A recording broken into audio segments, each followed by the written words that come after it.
On my birthday, my stepmother and stepsister threw a party for themselves. As I cleaned up their mess, my stepsister laughed and said, "You'll never be more than our servant." Years later, when she showed up begging for a job, she never expected to see me sitting behind the desk because I remember that day as if it happened yesterday.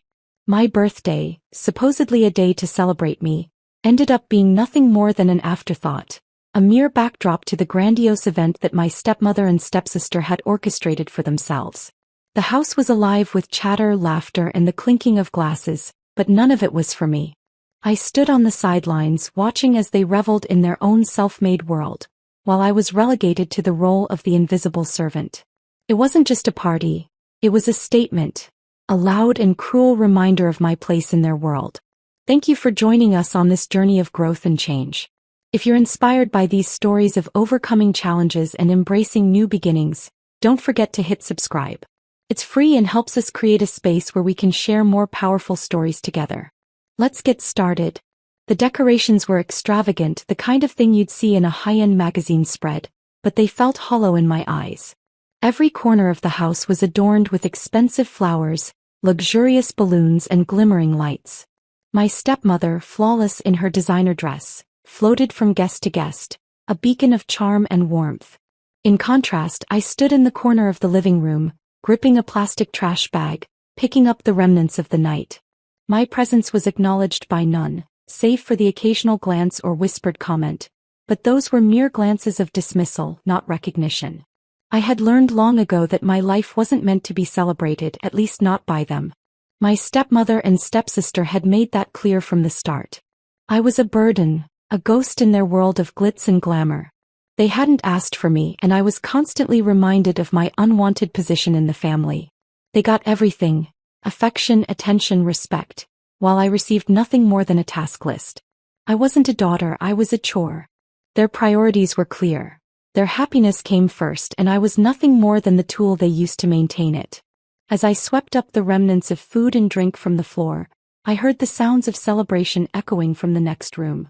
I could almost imagine my stepsister smiling in her new dress, twirling around, laughing with friends, her life sparkling before her. I couldn't help but feel a deep resentment build inside me. This wasn't just another birthday. This was a reminder that I didn't belong. That I would never be a part of their world no matter how much I tried.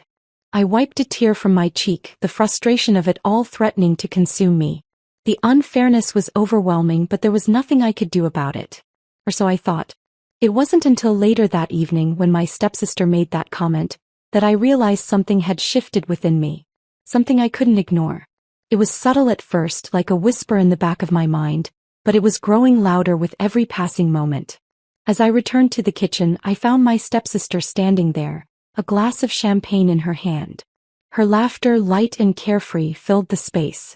She caught sight of me, still cleaning, and I saw the familiar smirk play on her lips. It wasn't the first time she'd looked at me with disdain, but tonight her gaze was colder, more cutting. "You know," she began, her voice dripping with mock sweetness, "you'll never be more than our servant. That's all you'll ever be." The words hit me like a punch to the stomach, though I tried to keep my composure. My stepsister had always been cruel, but this was different. She said it with such certainty, as if she truly believed it. And in that moment something inside me snapped. Her words echoed in my mind, louder than the music from the party, sharper than the clinking of glass. I couldn't ignore it anymore. The anger, the hurt, the humiliation, it all converged into one singular thought. I will make her regret that. But at that moment I had to hold back. I couldn't let her see the storm brewing inside me. I couldn't let her know how deeply her words had affected me. Instead, I smiled and nodded as I always had, pretending that I was okay. But I wasn't. I was seething, a fire starting to burn inside me. A fire that would take years to fuel and ignite. As the party continued without me, I stood in the shadows, cleaning up after them. But in that moment I wasn't just a servant. I wasn't just a background character in their perfect little world. I was something more.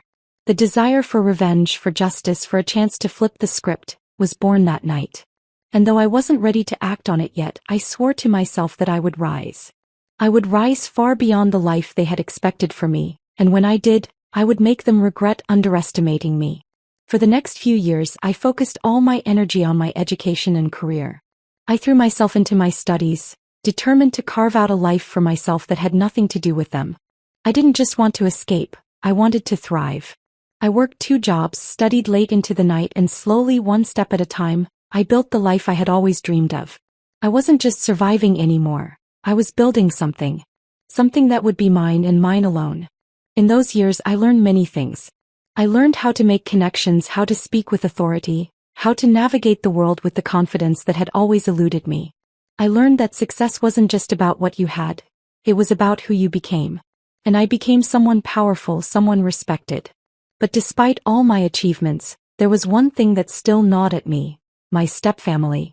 Every success I had, every victory, was tinged with the knowledge that they still saw me as inferior. That they still didn't believe I belonged. I could feel the weight of their disdain with every step I took, every accolade I earned. But what they didn't know, what they couldn't know, was that I wasn't the same person anymore. I had become someone who would no longer be overlooked. I had become someone who would make them see me whether they liked it or not. And so, on that fateful day when the call came from my stepsister, I knew it was time. She needed a job. She was struggling, desperate, her life spiraling downward in a way that mirrored my own once. Lost and helpless. The irony wasn't lost on me. Years ago she had mocked me, belittled me, and now here she was asking for my help. I hesitated for only a moment. There was a part of me that wanted to ignore her, to let her suffer as I had suffered. But then I remembered what I had promised myself all those years ago. I would rise. And now I had the power to decide what happened next. I would be the one to hold the keys to her future. As I sat at my desk waiting for her arrival, I couldn't help but feel a strange mix of emotions. There was no joy in this moment, no triumph. It was just a simple truth. I had finally come full circle. As I sat at my desk, the heavy silence in the room pressed against me. I had anticipated this moment, but now that it was here, I couldn't help but feel a strange mix of emotions. My stepsister, once the source of all my humiliation, was on her way to see me. The very thought made my pulse race with a mix of nervousness and something deeper. Something I hadn't fully acknowledged until now. It wasn't fear. It was the power I now held over her. And the weight of that realization had both its perks and its responsibilities. The door creaked open and in walked my stepsister, looking entirely out of place. She stood in the doorway, dressed in a plain outfit, her once confident posture now slumped, her eyes scanning the room nervously. I noticed the slight tremor in her hand as she clutched her purse. For a moment I wondered if she could sense the irony in the situation, but then I pushed that thought aside. It didn't matter now. What mattered was that I had the upper hand and I intended to keep it that way. "Well, it's been a long time," I said, my voice surprisingly calm. I gestured for her to sit. She hesitated, looking at the chair in front of my desk as though it were a trap, but she eventually sat down. I could see the wear on her face, stress, desperation, something I had never imagined I'd see in her. "Thank you for agreeing to meet me," she said, her voice tight. I really need this job. My situation isn't great right now." I couldn't help but marvel at the irony. She, the one who had once looked down on me, now sat before me, humbling herself in ways I never thought possible. She was pleading. But not just for any job, she was pleading for my help. And yet there was something about the way she said it that felt insincere. Perhaps it was the way she tried to hide the edge of entitlement that still lingered in her voice, or the faint trace of the old arrogance that I could still see in her eyes. "I'm sure you've been doing well with your connections and all," she continued, attempting to steer the conversation in a direction that flattered both of us. "I can do anything, any position you need filled, I promise. You know how hard I work. I can be helpful." Her words were carefully crafted, but I could hear the desperation behind them. She wasn't just asking for a job, she was trying to manipulate the situation, trying to remind me of the way she had always been in control. The thought made something inside me burn hotter, but I maintained my composure. This wasn't about emotion anymore. This was about power. "I don't doubt your abilities," I replied, my voice smooth. "But you know, things aren't as simple as they once were. You've got to prove yourself. Especially now." She shifted uncomfortably in her seat, clearly sensing that the power dynamic had shifted. The confident stepsister who once dominated every room now looked like a small child caught in her own web of self-made illusions. The fact that I could see this, the way she was unraveling before me, made me feel a strange sense of satisfaction. I wasn't just winning this battle. I was watching her crumble in real time. But there was a part of me that still held back, unsure whether to push her further or let her plead more. "I'm sorry for what I said before," she blurted out suddenly, catching me off guard. I was wrong. I didn't mean it. You're not just a servant. You've always been more than that. Please just give me a chance." The words hung in the air for a moment and I found myself frozen. She's apologizing? The girl who had once laughed as I scrubbed the floors beneath her? Who had watched me clean up her mess while she partied? Her apology was like a poison in disguise. Too little, too late. I had waited for this moment for years, but in the moment it finally arrived, I realized something unexpected. I didn't want her apology. I didn't need her to apologize. I needed her to understand that her arrogance had cost her everything, and the only thing that could make her realize that was seeing her in my position. "You know," I said slowly, my voice now carrying a different weight. "Words are cheap, especially when they're said out of desperation. You can apologize all you want, but actions are what matter. I can't just take your word for it anymore. You'll have to prove yourself. But don't think for a second that I'll forget how you treated me all those years." Her face paled. I saw it, the fear creeping into her eyes. She wasn't used to being spoken to this way. She had been the one calling the shots for so long that she had forgotten what it felt like to be the one on the receiving end of criticism. But I was no longer the girl she had once dismissed. I was someone who had built her own life, step by step, while she had squandered her opportunities. And now I was in control. I understand," she stammered. "I'll do whatever it takes. I can work hard. I can prove it." I tilted my head, watching her closely. The desperation was evident now, no longer masked by bravado. And yet, despite the shift in her demeanor, I couldn't ignore the lingering feeling that something was still off. Her words, though full of regret, didn't quite match the sincerity I had hoped to hear. Perhaps this wasn't the reckoning I thought it would be. Perhaps this was just another one of her calculated attempts to regain what she had lost. I leaned back in my chair, staring at her, and for a moment, I let the silence stretch out. It was a power play and she knew it. "Fine," I said finally, my voice colder than before. "I'll give you a chance. But understand this. You're on probation. One mistake and you're gone." She nodded, her relief palpable. But there was no real victory for me in her words. Yes, I had made her beg. Yes, I had forced her into a position of weakness. But I also realized that her struggle was not the ultimate triumph. The real triumph was in how far I had come, from the girl she had mocked to the woman who now had the power to shape her fate. This wasn't just about revenge. It was about reclaiming everything I had lost, and ensuring that I never lost my strength again. As she left the office, a part of me expected to feel a rush of satisfaction, a sense of victory that would wash over me. But instead I felt something else, an overwhelming sense of clarity. The true power, I realized, lay not in making her suffer but in moving forward. In making her realize that her time had passed and mine was just beginning. And that was enough for me. The days that followed my encounter with my stepsister felt surreal, as though time itself had slowed down just to let me breathe in the moment of my newfound power. But the initial satisfaction of holding the upper hand over her began to fade as quickly as it had arrived. There was no instant gratification in seeing her beg for a job. The true nature of my struggle, of all the years I had spent overlooked and dismissed, settled in like a weight I couldn't shake. It wasn't just that I had risen above them. It was that I had spent so many years being invisible, being the quiet bystander in a world that never saw me, that I wasn't sure how to step into my new role fully. In the weeks that followed, I found myself stuck between two versions of myself. The person I had been and the person I was becoming. There was a noticeable shift within me as I began to lean into the strength I had gained over the years. But even with my professional success, I could not shake the past, nor could I escape the gnawing feeling that my progress was somehow incomplete. There was still so much of me that had been shaped by those years of struggle. It wasn't just that I wanted to rise above the life they had mapped out for me. It was that I wanted to prove I could become someone entirely different. Someone they would have no choice but to reckon with. So I pushed forward. I worked harder than ever before, taking on additional responsibilities, seizing every opportunity that came my way.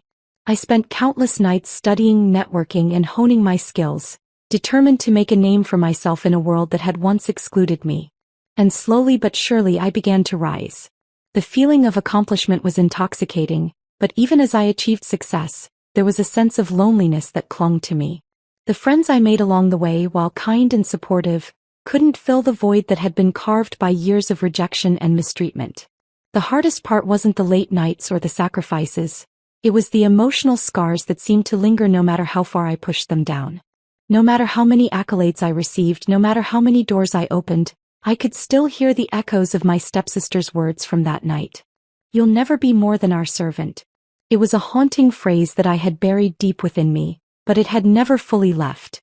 Every promotion, every milestone I reached felt hollow when I remembered that I was still, in their eyes, just the girl who cleaned up their mess.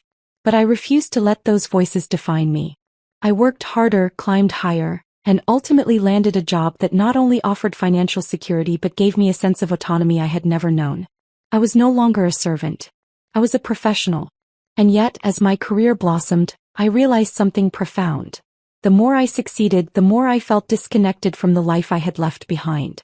The scars I had carried for so long were still there, but they had become a part of me.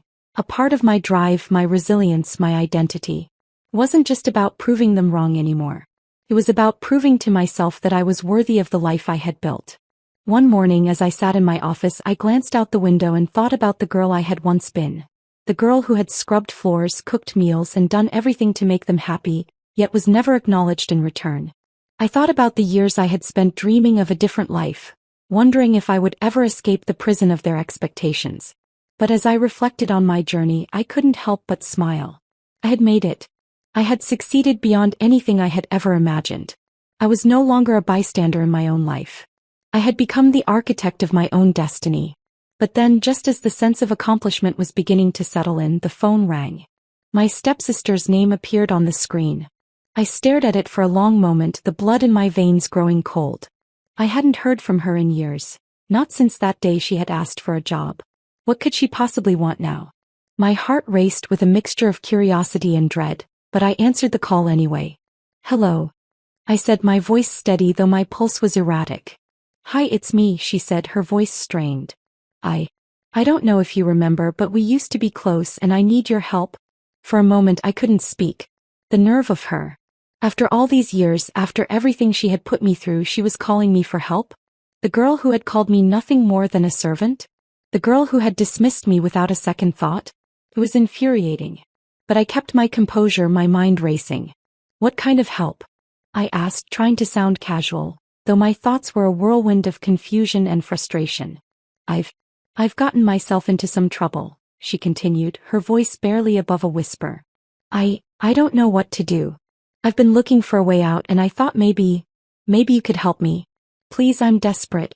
I could hear the crack in her voice, the vulnerability that was so foreign to me. It was hard to reconcile this version of my stepsister with the confident, smug girl I had once known. I felt an unexpected surge of sympathy for her, but at the same time, a part of me reveled in her desperation. She was the one now begging for something she had once denied me so easily. "What exactly do you need from me?" I asked, my voice cold now, each word measured. "I need a job," she said, her voice cracking. "I can't get back on my feet without one, and I've tried everything. I know I don't deserve it, but if you could just give me a chance." A part of me wanted to say no, to tell her that she had made her bed and now she had to lie in it. But then another part of me, the part that had suffered for so long, wanted to do what I had always dreamed of. To be the one who decided her fate. "Okay," I said, surprising myself with the calmness in my voice. "I'll give you a chance. But you need to prove yourself. You need to show me that you're serious about turning things around." There was a brief pause on the other end of the line, and then she exhaled a shaky breath.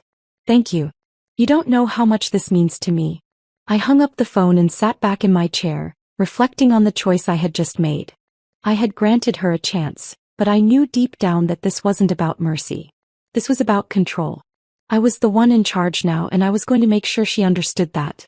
But as I thought about the years I had spent fighting to get here, I realized that this wasn't just about her. It was about me, about taking charge of my life and my future, and proving to myself that I had finally become the person I had always wanted to be. The call from my stepsister had shaken me more than I cared to admit. As soon as I hung up, I sat at my desk for a long while, just staring at the wall. A strange emptiness washed over me, but it wasn't the emptiness of regret or doubt. It was something deeper, more primal. A realization that I had just given her the one thing I had spent years fighting for. A chance. But it wasn't just about her anymore. This moment wasn't about retribution or forgiveness. It was a testament to how far I had come from that girl who had once been dismissed as nothing more than a servant. The irony wasn't lost on me. How a single decision, a single opportunity, could turn the tables so dramatically. I was no longer that girl, and my stepsister would soon learn that nothing was ever going to be the same between us again. The next few days passed in a blur as I threw myself back into work. The routine I had carved out for myself had become second nature. Wake up early, check emails, attend meetings, manage projects. Everything had a purpose now, every step a small victory in a much larger journey. I was no longer defined by what I had been but by what I had made myself. Still, despite the steady progress of my career, I found myself wondering whether the job offer I had made to my stepsister was the right move. I hadn't expected to feel this conflicted. I had been ready for so long to cut ties with the past, to sever any connection to the life I had once led. But now, with her back in my life, the situation felt different. The power I held, the ability to shape her future, left me unsettled. But I couldn't afford to be weak. I had built my life from nothing, and I would not let the past dictate my future. So I resolved to continue down the path I had set for myself, unwavering and resolute. Yet there was a part of me that wondered, was I truly in control, or was I simply reliving the same cycles of humiliation now with the roles reversed? The following week, my stepsister arrived at my office for her first day of work. I watched her walk into the building with a look of nervous anticipation, a far cry from the confident young woman who had once treated me as inferior. She had changed in ways that weren't immediately visible, but I could sense the difference in her every move. There was no arrogance in her posture now, no smugness in her smile. She was lost, adrift, and for the first time I felt a strange pity for her. I quickly shut down the sentiment. Pity would not help me now. I had to stay focused. This wasn't about her. This was about me. As she entered my office, I could see the trepidation in her eyes. Her footsteps were tentative, as though she was walking on eggshells. She had the look of someone who had nothing left to lose, someone who was trying desperately to regain what she had lost. For a brief moment, I allowed myself to feel a flicker of satisfaction. She had come to me for help, but in reality, it was I who was in control now. "Morning," she said, her voice shaky but polite. "I'm ready to get started." I nodded, not offering any words of encouragement. My role wasn't to nurture her, she had never nurtured me. My job was to assess her, to see if she was truly capable of change. "Let's start with the basics," I said, handing her a set of files. "These are some of the projects we're currently working on. I need you to familiarize yourself with them and let me know if you have any questions. But understand this, I expect results. Not promises, not excuses. You either prove yourself or you're out." She nodded, swallowing hard. I could tell she was struggling to maintain composure, but there was a sense of humility in her that hadn't been there before. It was as though the walls she had once built around herself were slowly crumbling, leaving her vulnerable in a way I hadn't anticipated. The first few days passed uneventfully. She worked diligently, completing the tasks I assigned her with a level of competence that surprised me. But I was careful not to let my guard down. There was still something about her that felt off, something I couldn't quite place. Perhaps it was the way she held herself when she thought no one was watching, or the slight edge of impatience that still lingered in her words. I had learned the hard way that people didn't change overnight, and I wasn't about to let her slip past me with a few good days of work. She had to prove herself, and I was going to make sure she did. One afternoon, I asked her to meet me in the conference room. We needed to discuss a particularly important project I had been overseeing, one that required a keen attention to detail. As I laid out the plans and outlined the deadlines, I noticed her shifting in her seat, her eyes darting around the room. It was subtle, but I could see it. A sense of unease, of fear, creeping into her expression. The old arrogance was gone, replaced by something else. A self-doubt I hadn't expected. When I finished outlining the project, I paused, watching her closely. "Do you think you're ready for this?" I asked, my voice calm yet laced with a challenge. She hesitated, then nodded. "Yes, I'm ready. I'll give it my best shot." I studied her for a long moment. In that silence, I could hear the weight of her words, the undertones of desperation. She wasn't just asking for a chance. She was pleading for validation. For the first time, I realized that her struggles were far deeper than I had anticipated. She wasn't just trying to rebuild her career, she was trying to rebuild herself, to reconcile with the person she had become. But even in the face of her vulnerability, I didn't flinch. She had to earn my respect just as I had earned my own. She wasn't going to receive any handouts from me. I had worked too hard to get to this point, and I wasn't about to let her slip back into the same patterns that had once defined her. "Prove it," I said, my voice steady. "And I'll give you the opportunity you're asking for. But if you fail, don't expect another chance." She nodded, her eyes filled with a mixture of determination and fear. And with that she left the room, more unsure than ever of the future that lay ahead of her. As the days wore on, I could feel the tension between us growing. My stepsister was doing her best to prove herself, but there were moments when I could see her slipping back into old habits. The impatience would creep in when she was faced with a challenge, and I could almost see her fighting the urge to revert to the old arrogance that had defined her for so long. But I was resolute. I was watching her closely, waiting for her to falter. Every small misstep was a reminder that she hadn't fully learned the lessons she needed to, and I wasn't about to let her think she could walk away unscathed. The power, I realized, was not in the opportunity one had given her. The power was in the control I still held. And with every passing day, I grew more certain that this wasn't just about her redemption. This was about my own, about proving to myself that I could not only rise above the past but rewrite it entirely. It had been weeks since I offered my stepsister the job, and as each day passed, I grew more certain that I had made the right decision. I watched her closely, evaluating every move, every word she spoke. Despite the initial discomfort of having her back in my life, the control I felt as I observed her struggle with the responsibilities I had handed her was strangely satisfying. I was no longer the helpless girl who had once been humiliated and dismissed. Now I was the one in charge. And yet, as much as I relished in the power of that control, a small part of me felt a lingering unease, a whisper at the back of my mind that warned me things might not be as simple as they seemed. And then on a Tuesday afternoon the phone rang. The name on the screen was one I had come to dread: my stepsister. I hesitated before answering, my finger hovering over the screen. What could she possibly want now? The way she had approached me before, begging for help, seemed like a thing of the past. She had been working diligently, showing up on time, following through on tasks. There had been no signs of rebellion or arrogance since that first day. So why was she calling? I picked up the phone, my heart beating faster than usual. "Hello," I said, my voice betraying nothing. "Hi," she said, her voice shaky, a stark contrast to the confident tone she had once carried. I need to talk to you. It's important. Can we meet?" I frowned, sensing the weight in her words. There was something urgent in her tone, a desperation that sent a shiver down my spine. My stepsister, once so sure of herself, was now calling me for help again? I had given her a chance and now she was asking for more? I wasn't sure what she expected from me, but I couldn't afford to let her manipulate the situation. "All right," I said, keeping my voice even. "We can meet, but I'm busy. Make it quick." She agreed, and within an hour she arrived at my office, looking disheveled and on edge. Her clothes, once pristine and carefully chosen, now seemed hastily thrown together. Her hair was a bit messy, and her eyes, usually bright with ambition, were dim, shadowed by what I could only guess was a mixture of exhaustion and anxiety.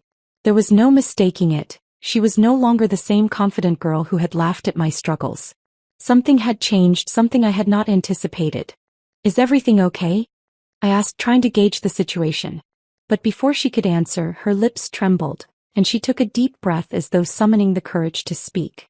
"I don't know what to do," she began, her voice cracking. I thought I had everything under control, but it's slipping away. The job isn't enough. I need more. Please, I'm at my breaking point." I stared at her, shocked. This wasn't the story I had expected to hear. The girl who had once had everything handed to her was now standing before me, pleading for help. It was almost too much to comprehend. I had offered her a job and she had been doing well, meeting deadlines and showing up as expected. But now she was admitting that it wasn't enough. She was admitting that she had failed in some deeper, more personal way, and I could see it in her eyes. The desperation to find a way out, to fix whatever she had broken.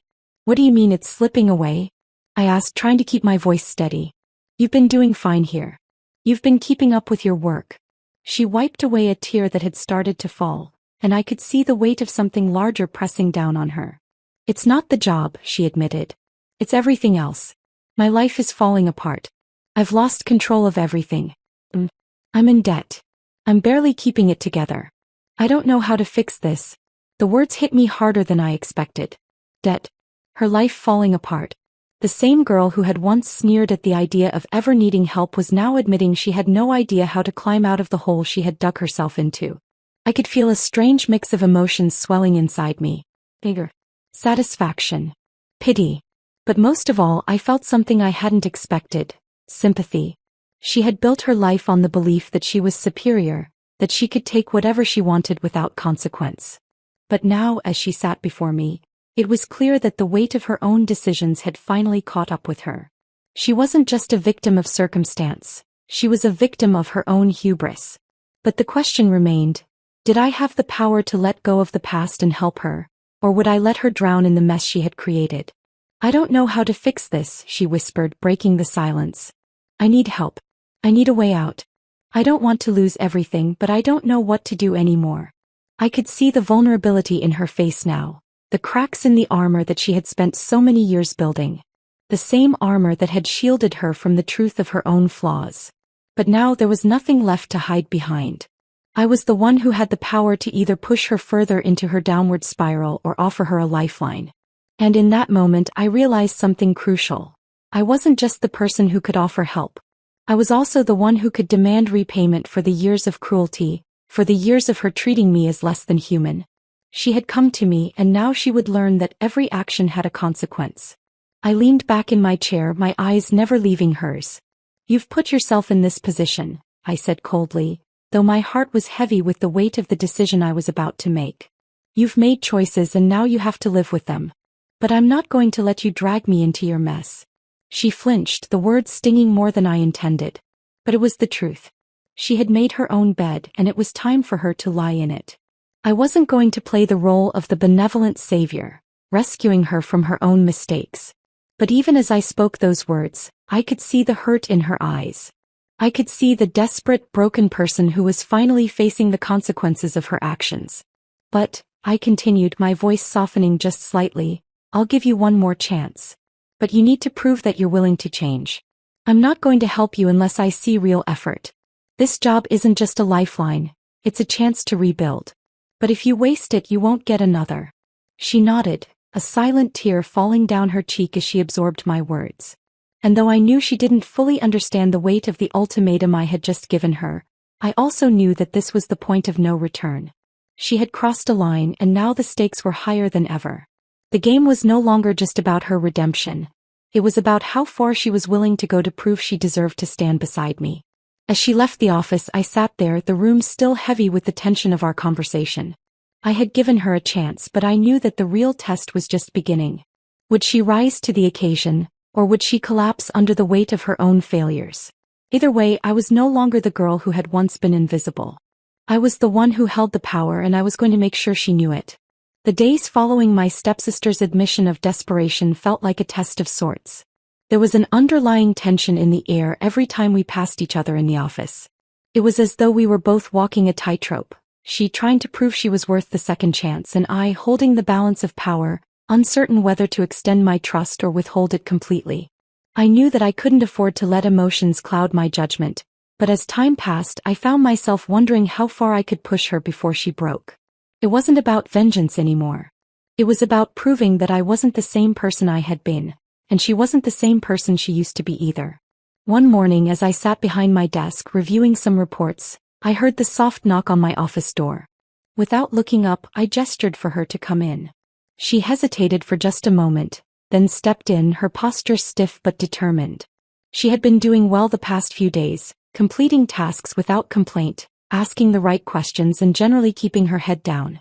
But there was something different about her this time, something that made my heart skip a beat. It wasn't just her usual nervous energy. It was a look in her eyes, one I hadn't seen before. A flicker of fear perhaps, but also something deeper, something that resembled resolve. I need to talk to you, she said, her voice trembling ever so slightly. It's important. I set the report aside, leaning back in my chair, my fingers steepling in front of me. Go ahead. I'm listening. She took a deep breath before continuing. I'm not sure how to say this, but I'm afraid that I'm not the right fit for this job. I've tried, I really have, but I feel like I'm failing. I know I haven't been perfect and I just can't help but feel like I'm holding you back. The words hung in the air between us like a thick fog. I could see the vulnerability in her face, the admission of weakness. This was not the same confident stepsister I had once known. The girl who had sneered at my efforts, who had dismissed my every attempt to prove myself. This was a different person altogether, one who was not only admitting her own shortcomings but also asking for help in a way that seemed almost alien to me. It took everything in me not to let the smallest hint of satisfaction show on my face. This was the moment I had been waiting for. The moment when I could finally take control of the situation completely. I stood up from my desk and walked toward the window looking out at the city below. The sun was just beginning to set, casting a warm golden glow over the skyline. The world outside seemed so peaceful, so calm, but inside the office things were anything but. I turned to face her, my eyes narrowing as I considered her words. I've given you a chance, haven't I? I said slowly, my voice steady but cold. You've had weeks to prove yourself. You've been doing your job, but you still don't seem to understand the gravity of the situation. You don't seem to get that I'm not just giving you a second chance out of the goodness of my heart. I'm not a charity and neither are you. Her face flushed with embarrassment and I could see the regret in her eyes. I know, she said, her voice barely a whisper. But it's not just about the job. I've been trying to keep my life together and I've been failing. I studied her for a moment longer, my thoughts swirling. This was a pivotal moment for both of us. If I gave in to the part of me that wanted to show her mercy, I could risk losing the power I had worked so hard to gain. I couldn't let that happen. Not now. Not when I had finally risen to a place where I was in control, where I didn't have to answer to anyone but myself. I could feel the weight of the decision bearing down on me, but I knew what had to be done. I took a step forward, closing the distance between us. I understand that you're struggling, I said, my voice low and measured. But you need to understand something important. This job, this life that you're trying to build, none of it will matter unless you can prove that you have the strength to push through when things get hard. And right now it doesn't seem like you have that strength. Her eyes flickered with a mix of frustration and desperation. I do have strength, she insisted, her voice rising slightly. I just need more time. Please just give me more time. But I shook my head, cutting her off. Time is something I don't have to give. Time doesn't give anyone second chances. It's what you do with the time you have that matters. And right now you're wasting it. I could see the realization dawn on her. She was beginning to understand the true nature of the position I had put her in. She wasn't just being tested for her job performance anymore. She was being tested for her character, for her resilience. It was up to her to decide whether she would rise to the challenge or sink back into the same patterns of self-doubt and fear that had plagued her before. Do you understand? I asked, my voice hard. She nodded slowly, but there was something in her eyes now, something that told me she wasn't just accepting my words. She was processing them, internalizing them. I could see it in the way her posture shifted, the way her gaze hardened just a little. It was the beginning of something important, something I hadn't expected to see. I understand, she said quietly, her voice steadying. I nodded in response. Good. Now show me. Prove it. For the rest of the day the atmosphere between us was different. There was an unspoken understanding, a tension that hung in the air as I watched her work with newfound determination. It was as if she had flipped a switch, suddenly more focused, more serious about her responsibilities. She no longer looked lost or unsure. She looked like someone who had finally recognized the stakes, someone who understood that the only way to survive was to prove her worth. By the end of the day I couldn't help but feel a strange sense of satisfaction. Not because I had broken her down, but because I had seen her rise from the ashes of her own failures. She had taken the challenge and now it was up to her to continue proving herself. But what struck me the most was that she wasn't just proving herself to me. She was proving herself to herself. As I sat back in my chair that evening, reviewing the work she had completed, I realized that the power I held over her wasn't just about control. It was about transformation. I had forced her to confront the reality of her situation, and in doing so, I had given her the chance to rebuild her life. It was up to her now to take that chance and make something of it. But no matter what happened next, I knew one thing for certain. I wasn't the same person I had been before. I wasn't the girl who had been discarded and forgotten. I was someone new, stronger, wiser, and fully in control of my own destiny. And as long as I held that power, I would never allow anyone to take it from me again. The days after I had made her confront the reality of her situation were filled with a peculiar tension. It was as though the roles had shifted beyond just our professional duties. There was an undercurrent of something deeper now, something I hadn't anticipated. She had risen to the challenge, I could see that much. Her work ethic had transformed. Her demeanor had softened. But that spark of vulnerability, the fear that she might fail, still lingered in her eyes. She no longer had the arrogance that once defined her, but now as she strove for redemption, I realized that I wasn't entirely sure what I wanted out of this process. I sat at my desk, reviewing her progress on a new project. She had taken it on with a fierce dedication I hadn't expected. It was as if the weight of the task was something she had to prove to herself, not to me. I admired the way she worked, the way she focused on every detail. But that same sense of satisfaction I'd felt when I had first extended the opportunity to her, when I had handed her the lifeline, was now clouded with something I couldn't quite place. What if she was too broken to ever truly rise? What if, despite all the effort she was putting into proving herself, she was only doing it because she felt she had no other choice? I couldn't stop myself from thinking about it. Was this really a redemption arc for her? Or was it a cruel game I was playing? I had watched her for weeks, seeing the way she had tried to regain control, but part of me wondered if I was simply giving her false hope. I had made her beg for help. I had forced her to face her worst fears, and now, despite her progress, I still wasn't sure if I could trust her fully. Was I being too harsh? Or was I doing what was necessary for her growth? The door opened with a soft click, pulling me from my thoughts. She stood there, standing just outside my office, her hands slightly trembling as she nervously fidgeted with the edge of her blouse. Her face was a mixture of resolve and hesitation. She looked like a different person, a far cry from the girl who once mocked me with every passing glance. But I could still sense the vulnerability in her presence. She wasn't ready to fully accept that she had changed. She still believed that she had to prove herself in ways that went beyond what was necessary. "Can we talk?" she asked, her voice unsteady but polite. I nodded, motioning for her to enter. She walked into the room, closing the door behind her softly. I gestured for her to sit, not saying a word as she lowered herself into the chair across from me. For a moment, the silence between us felt charged, and I couldn't help but feel as though something important was about to unfold. She had come to me with a request, but this time it was different. This wasn't about the work she had done or about making up for past mistakes. This time it was about something deeper, something personal. "I've been thinking a lot about what you said," she began, her voice hesitant. "About needing to prove myself. I've been working so hard to show you that I can change. But I don't know if I can. I don't know if I can ever undo what I did before. The things I said, how I treated you, how I treated everyone." She paused, looking down at her hands in her lap. Can you ever forgive me for that? Can you ever see me as someone who's worthy of your trust?" The question hung in the air and I felt my heart tighten.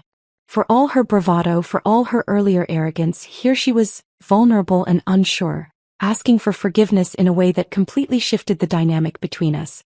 The girl who had once stood over me, looking down with disdain, was now asking me for something I hadn't expected: redemption. I took a slow breath, considering my response carefully. Was I supposed to give her what she wanted? Was I supposed to say that I forgave her, that it was all behind us? I had spent so much time building my own strength, so much time getting to a place where I could control my own destiny.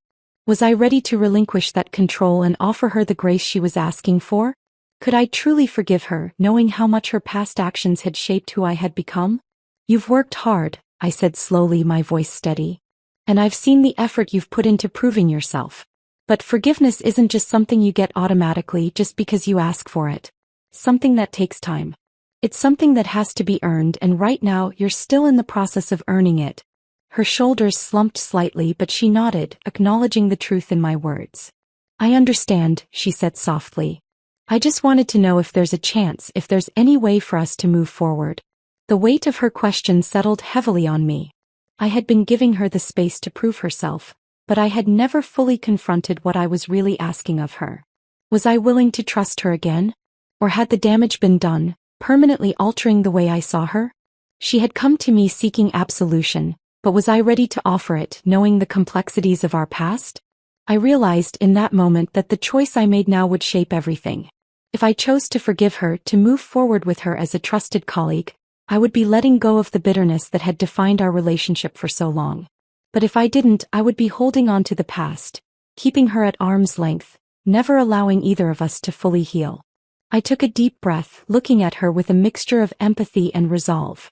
The truth is, I can't just forget everything that's happened. But I can try to move forward if you show me that you're not the same person you were. If you keep proving to me that you can be trusted, then I'm willing to start over. But don't mistake that for forgiveness. It's a second chance, nothing more. She looked at me, her eyes glistening with what I could only assume was relief and uncertainty. I could see the conflict in her. She wasn't sure whether she was relieved or afraid that the opportunity one was offering was fragile. But I knew that this was the right thing. It was not about offering complete forgiveness, but about allowing the possibility of healing. I won't let you down, she said, her voice firm. I'll prove that I can be someone you can trust. I nodded, but a part of me wondered if she truly understood what it meant to earn trust. The road ahead would be difficult, but at least now we both knew where we stood. This wasn't about erasing the past. It was about learning from it, building something new from the ruins. I had given her a chance, but it was up to her to make it count. As she left my office that day, I sat there reflecting on the decision I had just made. There was still so much uncertainty in the air, so much left unresolved. But for the first time in a long time, I felt a sense of peace.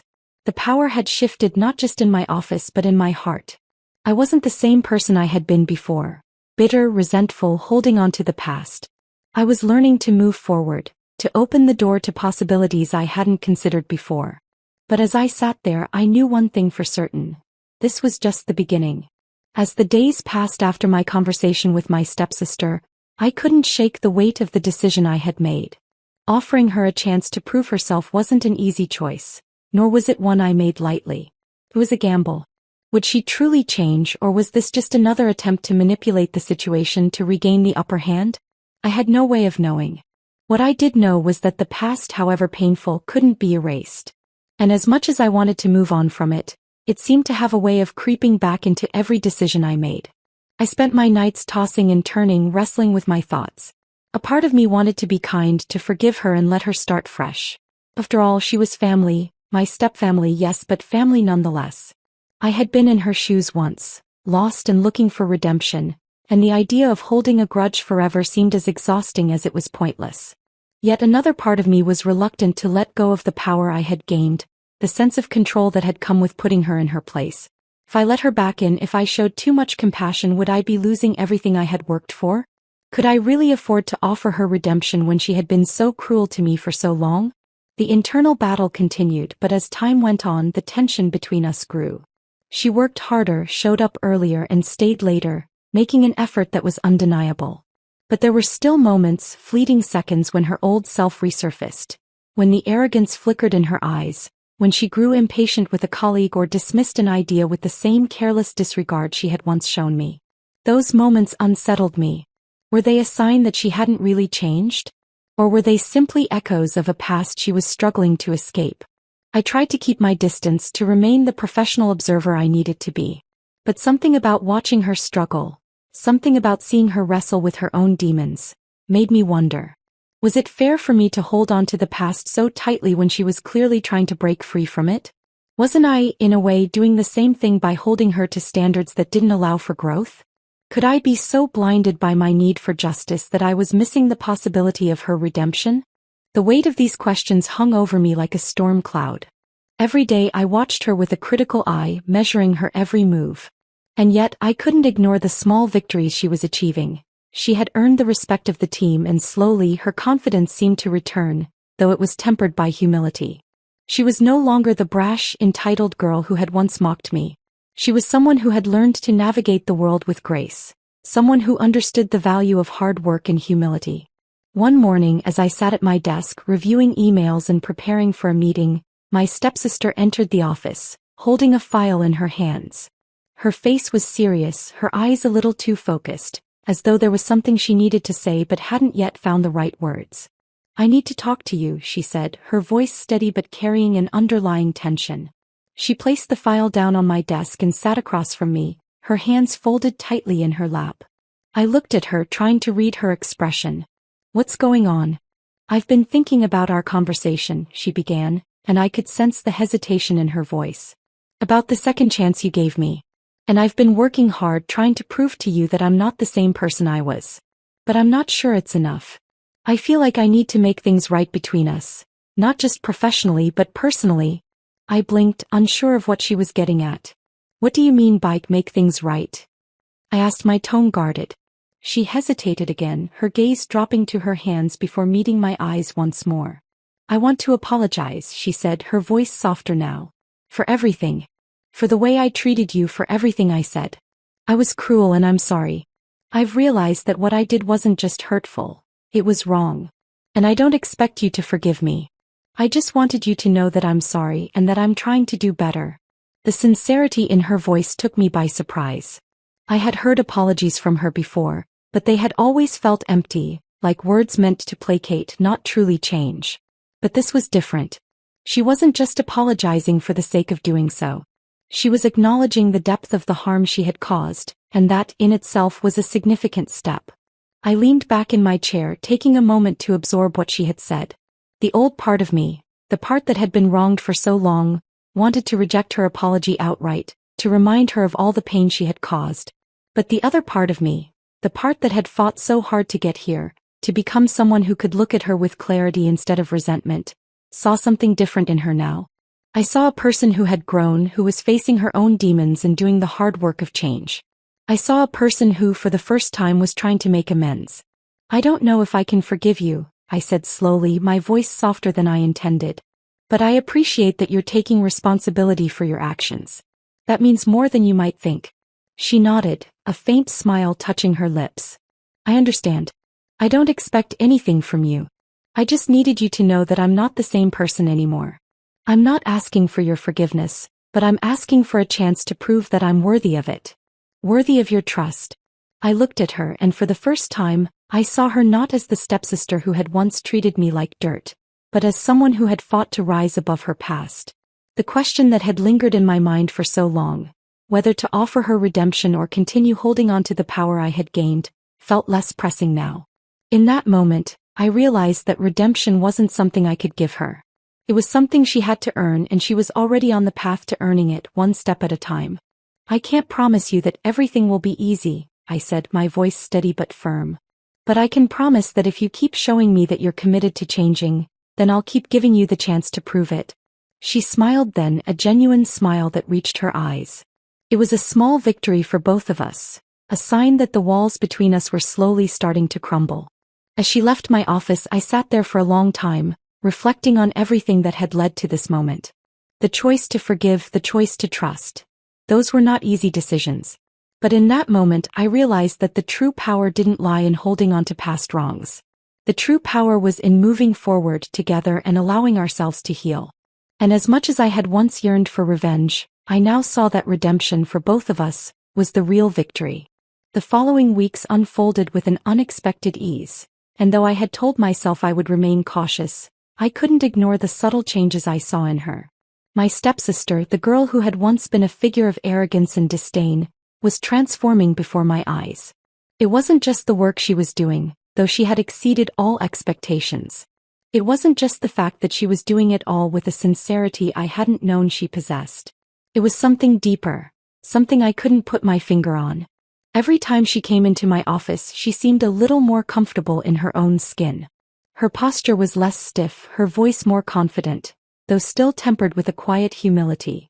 And as she made small efforts to connect with the team, to build relationships that weren't just based on the work she was assigned, I saw something that I hadn't seen before. Vulnerability. Genuine, honest vulnerability. One afternoon, after a particularly difficult meeting, she walked into my office with an air of determination I hadn't seen in her before. She had a file in her hands, and I could tell by the way her jaw was set that this wasn't just another day at the office. "I think I need to tell you something," she said, her voice steady but laced with apprehension. I gestured for her to sit, my curiosity piqued. "Go ahead," I said, leaning forward slightly, my eyes narrowing with interest. She sat down across from me, placing the file on the desk. I've been thinking a lot lately, she began, her voice softening as she spoke. About everything. About how I've been acting and why I've been so defensive. And why I've treated people the way I did. I think I've always believed that if I pushed everyone away, if I made them see me as something above them, I wouldn't have to deal with the fear of being vulnerable. The fear of not being good enough. I remained silent, allowing her the space to continue. I had always known that she had built walls around herself, but hearing her articulate it, hearing her acknowledge her own fears, was something I hadn't expected. I've always been afraid, she continued, her eyes locking with mine. Afraid of failing, afraid of not living up to expectations, especially my own. But lately I've been realizing that the only way to succeed isn't to protect myself from everything. It's to face my mistakes, to deal with the fear and let go of this idea that I have to be perfect. I felt a lump form in my throat as I listened to her words. There was something so raw in her confession, so painfully honest, that it took me by surprise. For the first time I could see the depth of her inner struggle. This wasn't just about her past actions. This was about a girl who had been broken by her own insecurities. Someone who had created a world around herself to shield herself from the very things that had held her back. For a moment I wasn't sure how to respond. I had spent so many years holding on to the bitterness of our past, unable to let go of the things she had done to me. But now, as I sat in front of her, I realized something important. She wasn't the only one who needed to let go. I had been holding on to the past for far too long, letting it shape my every decision. I had been holding on to my need for justice, for revenge, but in doing so I had forgotten what it meant to forgive, to move on. I'm sorry, she said suddenly, her voice trembling. I know I can't change what I did, but I want you to know that I regret it. I regret the way I treated you, the way I treated everyone. I wasn't trying to hurt you, but I know I did. Her words hit me harder than I expected. I had spent so many years holding on to the hurt she caused, convinced that I needed to make her understand the depth of my pain before I could move on. But now, as I watched her, I realized that the power of healing wasn't in making her pay for her past actions. It was in forgiving her, not for her but for myself. Thank you for saying that, I said quietly, my voice barely above a whisper. But you don't need to apologize to me anymore. You've already shown me that you're willing to change. And I think that's enough. Her eyes widened, and she looked at me as though she had never heard anything so profound. Really? She asked, her voice filled with disbelief. I nodded, a small smile tugging at the corner of my lips. Yes. I can see that you're trying, and that's all anyone can do. Trying to do better, trying to be better. The room was silent for a moment as we both processed the weight of what had just been said. I felt a sense of peace wash over me, a quiet clarity that had eluded me for so long. The anger, the resentment, it was all gone. In its place was something I hadn't expected. Empathy. I had finally understood that my stepsister's transformation wasn't just about her. It was about me too. I had been holding on to my own fears and insecurities, afraid to let go of the past, afraid to move on. But now I could see that the only way forward was to embrace the changes that had happened between us, to let go of the past and make space for the future. She smiled, a genuine smile that lit up her face. I don't know what to say, she said softly. You don't have to say anything, I replied, my voice steady. Just keep proving that you're capable of change. That's all I need from you. Her smile deepened, and for the first time I saw the girl I had always hoped she could be. The walls she had built around herself were crumbling, and in their place I saw someone who was learning to trust, learning to be vulnerable, and most importantly, learning to forgive herself. As she left my office that day, I sat back in my chair, reflecting on everything that had led me to this moment. I had spent so much of my life consumed by resentment, determined to make her understand the pain she had caused me. But now I saw things differently. It wasn't about her understanding my pain. It was about me choosing to let it go. It was about me choosing to heal not just for her but for myself. In that moment, I realized that closure wasn't something I could wait for someone else to give me. It was something I had to give myself. And as I watched my stepsister walk out of my office with a new sense of purpose in her step, I knew that we were both on the path to something better. The past no longer held power over us. The future was ours to shape. And that, in itself, was the most powerful kind of closure. The days following my conversation with my stepsister unfolded in a way that I hadn't anticipated. It wasn't that the dynamic between us had dramatically shifted overnight.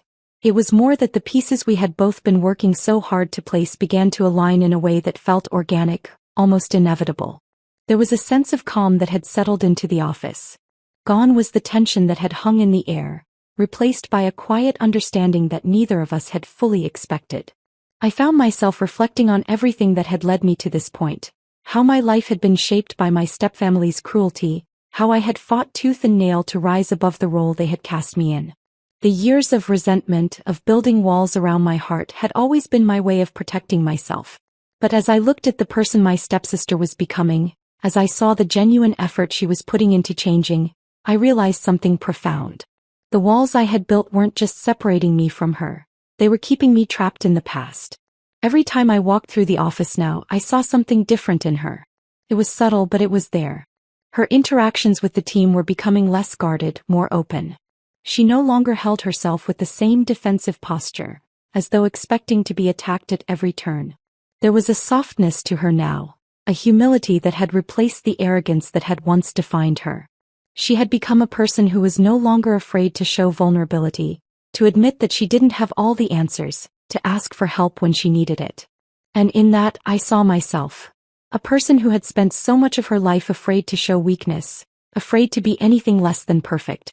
One afternoon as I was preparing for a meeting, she knocked softly on my door. Her face was more serious than usual, but there was something in her eyes that caught my attention. A mixture of resolve and quiet hope. "Can we talk?" she asked, stepping into the room before I had a chance to respond.